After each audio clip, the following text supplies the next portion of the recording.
بسم اللہ الرحمن الرحیم۔ دوستو السلام علیکم۔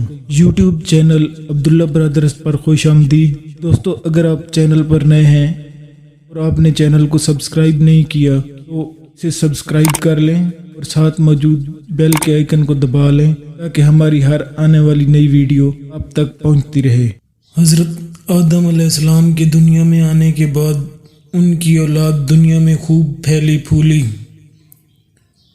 لیکن ایک مدت گزر جانے کے بعد وہ لوگ خدا کو بھول چکے تھے اور ایک خدا کی بجائے انہوں نے مٹی اور پتھر کے کئی خدا بنا لیے تھے۔ ان کی عبادت گاہیں بتوں سے اٹی پڑی تھی جن کی وہ پوجا کیا کرتے اور ان سے مرادیں مانگا کرتے تھے۔ حضرت نوح علیہ السلام موجودہ عراق میں آباد ایک قوم کے پاس نبی بنا کر بھیجے گئے جو بہت نافرمان تھی، اور جب حضرت نوح علیہ السلام ان کو واعظ و نصیحت کرتے تو وہ ان کا مذاق اڑاتے اور ان پر پتھر برساتے تھے۔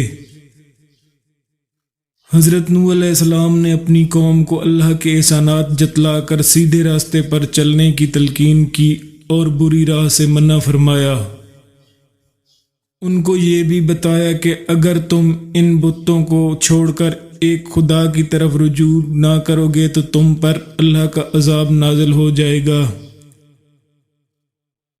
اور کہا مجھے اللہ پاک نے تمہاری طرف اپنا رسول بنا کر بھیجا ہے۔ اس پر ان لوگوں نے حضرت نوح علیہ السلام کا مذاق اڑایا اور کہا بھلا یہ بتاؤ کہ تم نبی کیسے بن گئے؟ تم تو ہمارے جیسے گوشت پوست کے بنے ہوئے ہو اور ہم میں ہی پیدا ہوئے ہو۔ تم میں ایسی کون سی بات ہے جس سے ہم تمہیں نبی سمجھیں؟ اور اگر خدا کو نبی ہی بھیجنا تھا تو وہ کسی فرشتے کو نبی بنا کر بھیج دیتا۔ حضرت نوح علیہ السلام نے تقریباً 900 سال تک اپنی قوم میں تبلیغ کی اور کوشش کی کہ وہ خدائے واحد کے سچے پرستار بن جائیں، مگر ان پر کوئی اثر نہ ہوا۔ الٹا جب آپ علیہ السلام نصیحت فرماتے تو ان کو ٹھٹھوں میں اڑاتے اور کانوں میں انگلیاں ٹھونس لیتے تاکہ ان کی آواز کانوں میں نہ پہنچے۔ پوری قوم میں سے صرف چند افراد ہی آپ پر ایمان لائے۔ قوم کی یہ سرکشی اور نافرمانی دیکھ کر حضرت نوح علیہ السلام نے اپنے رب کو پکارا کہ اے اللہ، میں تو اس قوم سے تنگ آ گیا ہوں، اب تو ہی ان سے بدلہ لے۔ اللہ پاک نے آپ کو ایک کشتی بنانے کا حکم دیا تو آپ نے دن رات کی محنت سے 2 سال کے عرصے میں کشتی بنائی۔ اس کشتی کی لمبائی 300 گز، چوڑائی 50 گز اور اونچائی 30 گز تھی۔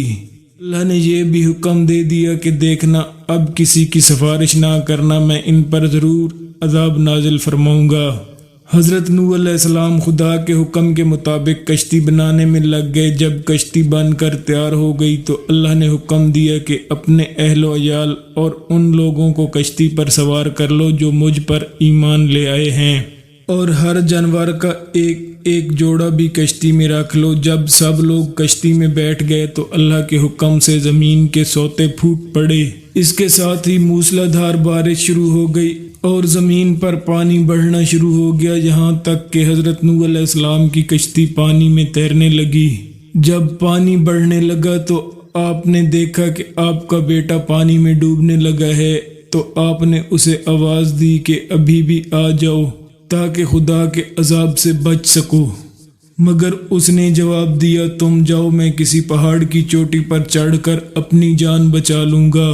پانی ہر لمحے بڑھتا جا رہا تھا اور دنیا کے نافرمان اور سرکش لوگ اس سیلاب میں فنا ہو کر رہ گئے۔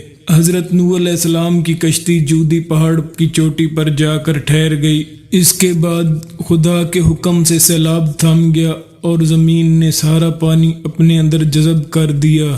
پھر اللہ تعالیٰ نے حضرت نوح علیہ السلام کو حکم دیا کہ کشتی سے اتر جاؤ، تجھ پر اور جو لوگ تجھ پر ایمان لائے ان پر ہماری رحمتیں اور برکتیں نازل ہوں، کیونکہ اس طوفان میں دنیا کے تمام لوگ ہی فنا ہو گئے تھے اور صرف چند لوگ ہی زندہ بچے تھے۔ اس لیے حضرت نوح علیہ السلام کو آدم ثانی بھی کہا جاتا ہے، اور انہی کی اولاد اس وقت دنیا میں آباد ہے۔